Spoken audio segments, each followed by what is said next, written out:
سيادة المشير ايد واحدة، شرطة وشعب وجيش، ايد واحدة، شرطة وشعب وجيش، وري الحاج الله اكبر، شرطة وشعب وجيش، ايد واحدة، الجيش والشعب والمشير هيكمل المشوار، الجيش والمشير والشعب المصري. زي ما شفنا الناس المريضة كمان نازلة والمقعدين. شعب مصر هو ده الشعب المصري اللي بيحب مصر، هو ده الشعب المصري العظيم. مشير يا مشير مصري لمجد التحرير، يا مشير يا مشير مصري لمجد التحرير. يا بلدي ارفع ايدك، المشير هو ايدك. الجماهير المصرية تحتشد لتأييد سيادة المشير محمد حسين طنطاوي. قد يلحظ البعض انه ربما يكون لي تحيز في المجلس العسكري.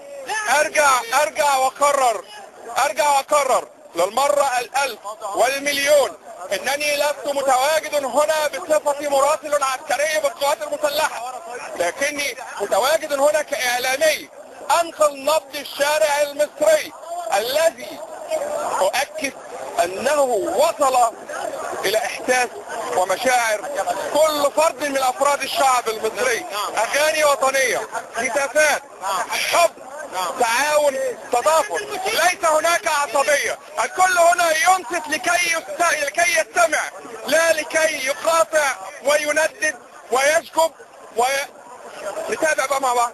شريف مراد معاك لو سمحت.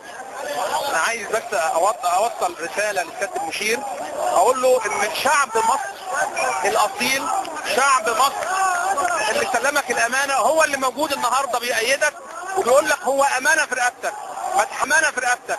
عشان عيد المجلس العسكري وجاي بقول عشان مصر من غير المجلس العسكري هتبقى فاضية وهتبقى لابية.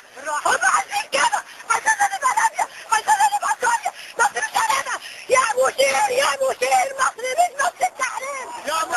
انا عايزة اقول لو سمحت مشير يا مشير، انا جاية هنا دلوقتي وبقيت شهر مصر 85 مليون بيأيدوا المجلس العسكري، وعايزة اقول لك التحرير ما يتكلموش باسم اي واحد مصري وما يقوليش الشعب يريد. انا دلوقتي كل الالافات دي عايزين الجيش، احنا عايزين الجيش. يبقى دلوقتي البلد سايبه والجيش موجود ومش عارفين يحموا البلد من غير التحرير. هيحموا البلد دي كلها زي من غير الجيش.